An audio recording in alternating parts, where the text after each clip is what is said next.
এই ফকির সাহেব আজকে নামের বিয়া এই কবে নে পাকিস্তানে খেলা দেখে যে ঘুমাইছি বাংলাদেশ তো জিতবই মনে করেন যে বিয়ে তো কথা সেরি আবার মনে করেন যে পাকিস্তান সাপোর্ট করি এই ধরনের কথা হলো বাংলাদেশ যদি জিতে তাহলে আমার কাছে বিয়ে বলবো এই ভিক্ষে ঘুরে খাই মেয়ে দিবার জানে মানুষ এইবার তাও একটা মেয়ে রাজি হয়েছে তাও পাকিস্তান সাপোর্ট করে যে রান করছে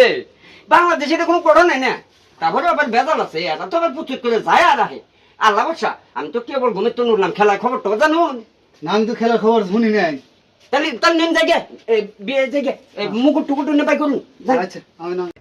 ওই কুলদার এখন আই হারলাম না এই যে কাছে এখন বিয়ের গেট এতে নাকবো বল 30,000 আচ্ছা দিমুনি তো এই যে টেহানি বিয়ের গেটে 30,000 আর যে যারা গট ধরবো টেহা পয়সা ঠিক মধ্যে আচ্ছা নাম নাম তাতে নাম নৌকা থামছে হুম। এই কুলদারা এই আউন এই কুলদারা কাছার না হিরে হ্যাঁ দেখ এই আপাই তো বল ভাইতেছে না রে কে কি জানি আপাই ব্যাপারটা কি রে এই খারাপ ফোন আইছে কথা কইনি হ্যালো ও আমরা তো আয়া বলছি আয়া বলছি কি কোন বাংলাদেশ ঠকছে গাল হ্যাঁ আপনি জানুন না আমি তো হে পাকিস্তানে খেলা দেখে ঘুমাই গেছিলাম গা মেয়ে রাজি না দেখ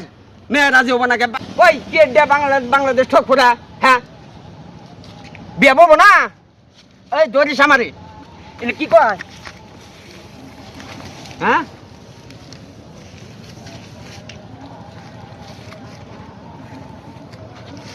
হাই হাই রে এখন আমি কি করি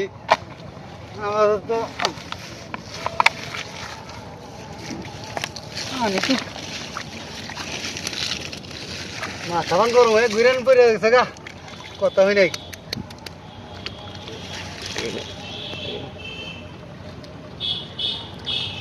আয়া হাজি নেই বিয়ে বাড়ি না ফোনে মানে কি কইলো বললাম না বিয়া দিব না কইলে সেরি বলে রাজি না পাকিস্তান জিতছে দেখে বাংলাদেশ ঠকছে দেখে বিয়া দিব না এখন তো আর আমার বিয়ে এই হাজারে বাদরে বিয়াটা মিলাইছিলাম হ্যাঁ আর কি বিয়া দিব মায়া এখন নুন জায়গা এখন আর কি করবো নুন জায়গা যা জামগা? বাজার যা বাজার ঘাট করছি না সব সকালে বিয়ে না থাকলে আর আসলে পা যাবো না তাহলে বাংলাদেশ ঠকবো কে না ভাগ্য বিয়া নাই এখন জামগা হ্যাঁ উড়ুন